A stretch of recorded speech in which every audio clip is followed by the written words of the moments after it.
శ్రీకృష్ణుడు రాసలీలలనే ఈ ఎపిసోడు చాలా అద్భుతంగా కృష్ణుడి గురించి రాయబడ్డది. శ్రీకృష్ణుడు ఇక్కడ అన్యకాంతలైన గోపికా స్త్రీల కొరకు ఎదురు చూస్తూ ఉంటాడు.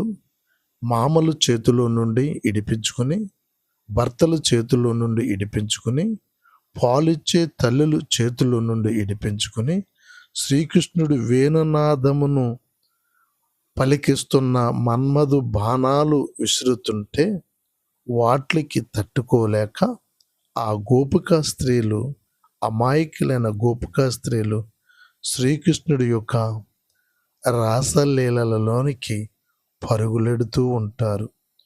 ఇక్కడ శ్రీకృష్ణుడు వారిని ఎంతగానో వారిని వశపరుచుకోవడానికి చూస్తూ ఉంటారు.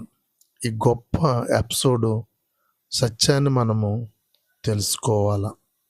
ఇక్కడ చక్కటి వనములో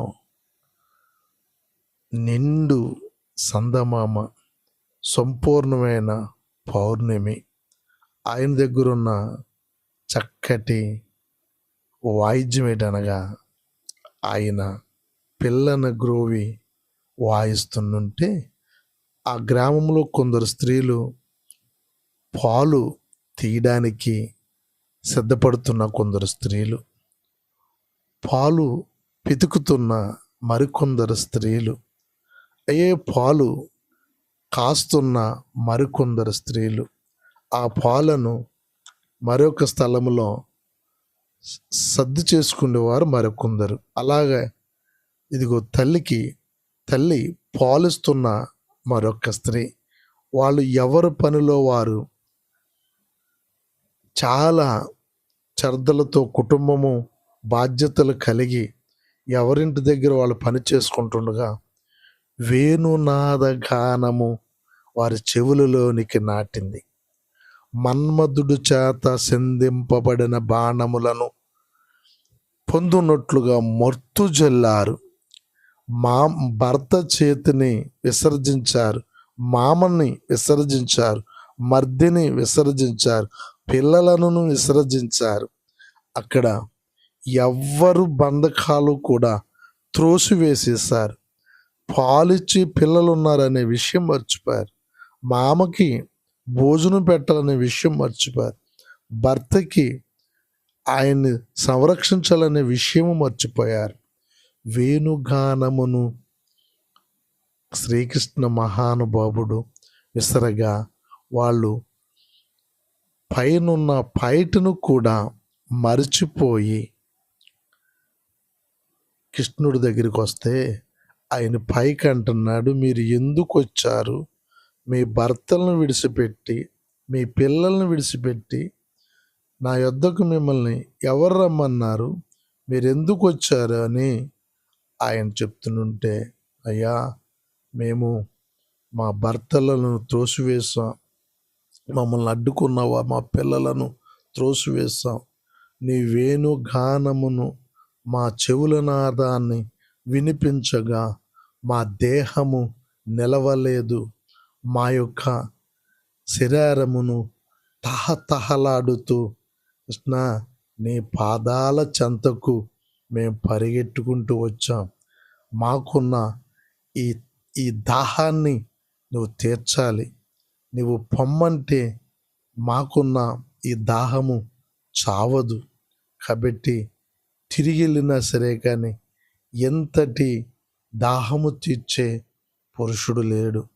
కాబట్టి 2 చేతులు ఎత్తి నీకు నమస్కరిస్తున్నాను కృష్ణ, నన్ను సాగు, లేక నీ రాసలీలలతో మమ్మలను సమృద్ధి చేయి. మన్మధుడు బాణములు సంధించినట్లుగా నీ యొక్క ఆ వేణుగానమును మా చెవునాదాన్ని పడగా మేము ఎంతో అన్యకాంతలై మా భర్తలను మర్చిపోయాం, మా పిల్లలను మర్చిపోయాం, మా యొక్క మర్దులు అడ్డుకుంటుంటే వారిని విసర్జించాం, మా యొక్క మామలను అడ్డుకుంటుంటే వారిని త్రోసివేశాం. కానీ మేము చాలా దాహముతో ఉన్నాం కృష్ణ, మేము చాలా దాహముతో ఉన్నామయ్యా. ఇదిగో ఒక పుష్పం మీద వాలి ఆ తుమ్మిద ఏ రీతిగా అయితే ఆ తేనెను జుర్రుకుంటుందో ఈ రాత్రి మమ్మలను మీరు జుర్రుకోవాలయ్యా. ఈ రాత్రి మీరు పొమ్మంటే ఈ దేహాన్ని మేము విడిచిపెట్టేసి చనిపోవలసిందే కానీ నిన్ను విడిచిపెట్టేది లేదు అని వారు అంటూ ఉంటుంటే, నా ప్రయోగం ఏమీ లేదు అన్నట్లుగా మీ ఇంటికి మీరు వెళ్ళొచ్చు అని కృష్ణుడు చెప్తే వారు వెళ్ళక కృష్ణుడి యొక్క హృదయ జాలల మీద జారపడ్డారు.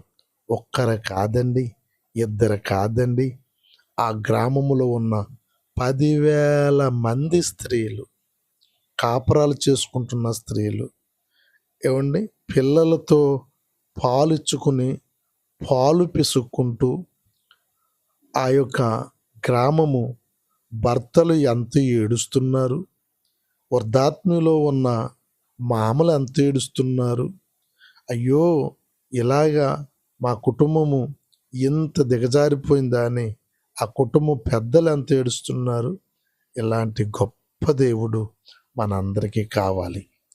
ఇలాంటి గొప్ప దేవుడు అన్య స్త్రీలను 1,000 మంది స్త్రీలతో జలకాలాడుతూ ఆ రాత్రి అంతా కూడా ఆ సరస్సు నదిని ఆ పౌర్ణము రాత్రి అనుభవించవలసినంత సంగీత నాదములతో సుఖముగా అనుభవించి తన భార్యలతో అనుభవిస్తే విశేషమేమీ లేదు. కానీ ఎన్ని పరాస్త్రీలతో గొప్ప నాదము చేసిన గొప్ప దేవుడు శ్రీకృష్ణుడు రాసలీలలో మునిగిపోతూ ఉంటాడు. ప్రియమైన స్నేహితుడా, స్నేహితురాలా, ఏ దేవుడైనా నీ దగ్గరికి వచ్చి నీ భార్యనెమ్మని, నీ భర్తని అడిగితే ఒప్పుకుంటాడా? ఇష్టపడతాడా? అలాగన సాధ్యమేనా? అది మంచి తరహతేనా?